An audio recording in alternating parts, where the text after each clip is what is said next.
Hello mga kakusina! Ako po ulit, si Ate Angel ng Kusina ni Angel. And for today's video, meron na naman po akong naisip na dessert recipe na pwede ninyong gawin. Gayahin nyo lang yung ating recipe today. Tapos, pwede nyo na rin po yung i-enjoy.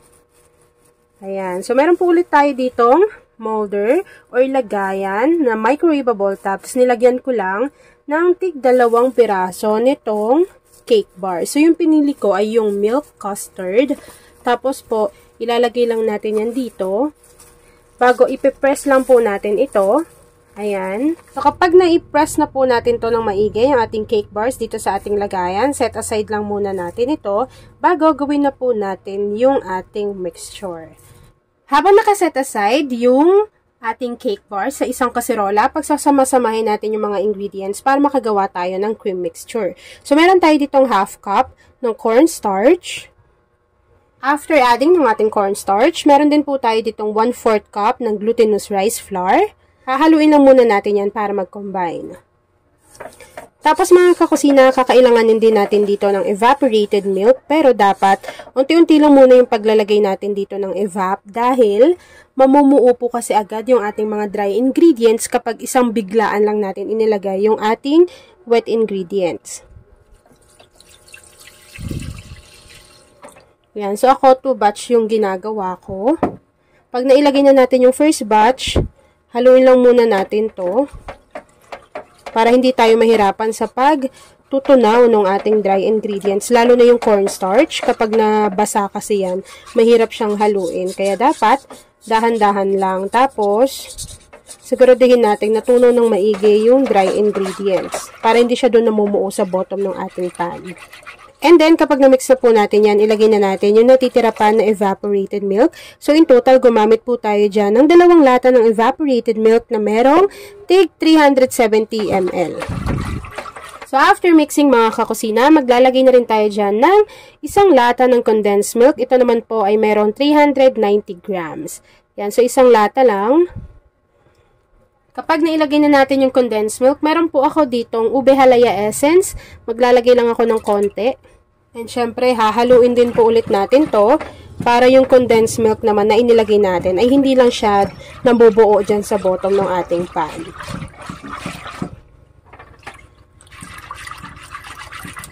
Kapag nahalo na natin ng maigi yung ating mixture and natunaw na ng maigi dyan yung mga dry ingredients, pwede na po natin buksan yung ating apoy sa ating kalan.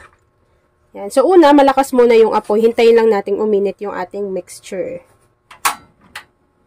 So, habang hinahalo ko yan, mga kakusina, at hinihintay ko po na makuha yung tamang consistency, please don't forget to like and follow yung ating Facebook page, Kusina ni Angel. Kung meron din po kayong Instagram, paki-follow na rin ako doon, Kusina ni Angel. At kung gusto nyo matuto pa ng iba pang mga recipes, o kaya naman gusto nyo rin mag-share ng mga niluluto ninyo everyday, pwede po kayong sumali sa ating Facebook group. Andyan lang po yan sa ating Facebook page. Yes mga kakusina, kung meron din po pala kayong TikTok account, paki-follow na rin po ako doon. Search nyo lang yung Ate Mo Angel. Yan, so nag-update po tayo dyan. So, hihintayin ko lang kumapal yung consistency neto mga kakusina. Pero dapat kapag mainit na yan, hinaan na po yung apoy dahil sobrang bilis lang pong kumapal ng consistency neto. Sino din po pala sa inyo ang kakanin or dessert lover? Say hi Angel sa ating comment box section. Kapag napapansin niyo po na ayan parang medyo mabigat na yung paghalo sa inyong mixture at nakikita nyo na yung ganito, pwede nyo na pong hinaan yung apoy and mawawala na po yung liquid ingredients na nandyan sa ating kaserola. And take note mga kakusina na kapag nakuha nyo na yung tamang consistency ay direct nyo po agad itong isasalin sa inyong molder na merong cake bars dahil mabilis po iyang mag-set. Bakit nga ba kailangan mahina yung apoy kapag niluluto natin to? Dahil po ayaw natin na mahilaw yung inilagay natin na glutinous rice flour pati yung cornstarch. Magsasalin lang tayo dito ng mixture. Nasa sa inyo na kung gaano karami. So, ako po, tatansyahin ko na lang. Pero una, ay maglalagay muna ako dyan ng tigwa 1 cup. Tapos yung matitira, hatiin ko na lang sa kanilang 3. Kapag naisalin nyo na pala itong mixture natin, ay palalamigin lang muna natin ito bago magdudurog po ako ng ube na pillows. Alam niyo po, yun yung nabibili lang sa palengke o kaya sa grocery stores, ganyan. Dudurugin ko lang yun. Tapos, yun yung gagamitin ko na pang toppings dito sa ating dessert. Diba? Para amazing. Kakaiba. And yes, mga kakusina, kapag nag-set na po yung ating ginawang dessert or kakanin, ito po yung ilalagay ko. Yung ganito po siya. Ayan. So, dudurugin ko lang to. Tapos, ilalagay ko sa ibabaw niyan. Ilalagay ko lang yan dyan sa ibabaw.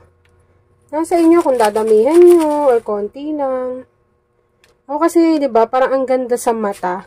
Lalo na kapag gagamitin nyo yan pang pang negosyo o kaya naman pang pamigay sa Pasko, ganyan. So, cutie-cutie lang kasi nga, ang ganda ng kulay. And makakadagdag rin po yan ng flavor. Sa ginawa natin dessert or kakanin. Comment nga kayo, kakanin ba to? Dessert or ano? Tingin nyo. Pag nailagay na po natin yan dyan sa ibabaw, pwede pa kayong maglagay ng keso on top. Pero ako, siguro okay na to. Tapos, papakita ko na sa inyo kung ano yung natapos nating easy dessert or kakanin recipe. Yan, sarap. Ang ganda ng kulay. At ayan na nga mga kakusina, tapos naman po ang ating easy and creamy na ube cream cake. Kung nagustuhan nyo yung ating video, please like and share this video. At kung hindi pa po kayo nakapag-subscribe sa aking YouTube channel na Kusina ni Angel, please click subscribe button. Click mo na yung notification bell, click all, para lagi kang updated sa bawat ina-upload kong mga videos. Yan lang mga kakusina. I hope na nagustuhan mo yung ating video. Thanks for watching!